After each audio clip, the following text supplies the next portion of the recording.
পঞ্চায়েতে বিজেপির টিকিটে লড়াই করেছিল, তাই জন্য বার্ধক্য পান না বাবা, মানে বার্ধক্য ভাতাটা তিনি পান না, বরং তাকে মৃত দেখিয়ে, জীবিত ব্যক্তিকে মৃত দেখিয়ে সমস্ত সরকারি সুবিধা থেকে দাঁড়ি টানা হয়েছে। পূর্ব বর্ধমানের এই ঘটনায় রাজনৈতিক তরজা তুঙ্গে।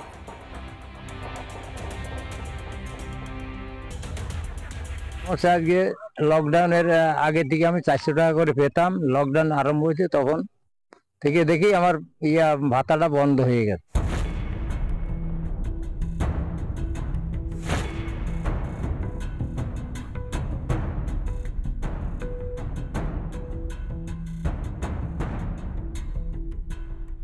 ইনি সুধীর বিশ্বাস, বাড়ি পূর্বস্থলী 2 নম্বর ব্লকের নিমদহ পঞ্চায়েত এলাকায়। দিব্যি বেঁচে বর্তা রয়েছেন, কিন্তু সরকারি খাতায় নাকি তিনি মৃত। বন্ধ হয়ে গিয়েছে বার্ধক্য ভাতা। বৃদ্ধের পরিবারের অভিযোগ, প্রশাসনের বিভিন্ন দপ্তরে অভিযোগ জানিয়েও কোনো সুরাহা হয়নি। পঞ্চায়েতে বলছে ভিডিও অফিসে যান, ভিডিও অফিসে গিয়ে জানেন, ভিডিও অফিসে আনতে এসছি, দেখি আমাকে দেখাচ্ছে মৃত্যু, অথচ আমি জীবিত বেঁচে আছি। তার কোনো সুরাহা মেলে নাই, এখনো পর্যন্ত চালু হয়নি। এখনো পর্যন্ত সেই জিনিসটা চালু হয়নি। আচমকা বার্ধক্য ভাতা বন্ধে চরম ভোগান্তি, নেপথ্যে নাকি গভীর ষড়যন্ত্র। 23-এর পঞ্চায়েত নির্বাচনে বিজেপির টিকিটে ভোটে লড়েন সুধীর বিশ্বাসের ছেলে। সেই রাজনৈতিক প্রতিহিংসায় বার্ধক্য ভাতা বন্ধ করে দেওয়া হয়েছে বলে অভিযোগ। তো আমি এবার পঞ্চায়েতে দাঁড়িয়েছিলাম বিজেপির হয়ে, পঞ্চায়েতে দাঁড়ানোর কারণেই আমার যশোমা বাবার ওই ভাতাটা কেটে দিয়েছে।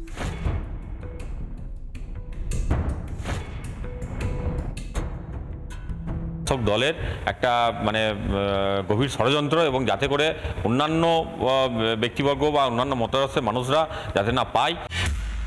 যে বহু বিজেপির কর্মীরা পাচ্ছে, তো সেখানে ওনাকে বাদ দেওয়ার কি প্রবণতা আছে আমাদের? তো এরকম তো কোনো প্রবণতা নেই। অশীতিপর বৃদ্ধ, তাকেই সরকারি সুবিধা থেকে বঞ্চিত করার অভিযোগ, তাও রাজনৈতিক প্রতিহিংসার জেরে। আর কত কি দেখতে হবে মাননীয়ার জামানায়। রিপাবলিক বাংলা।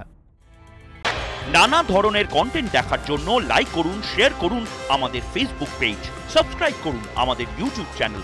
পাশাপাশি অন্যান্য ব্রেকিং নিউজের জন্য অবশ্যই চোখ রাখুন রিপাবলিক বাংলায়।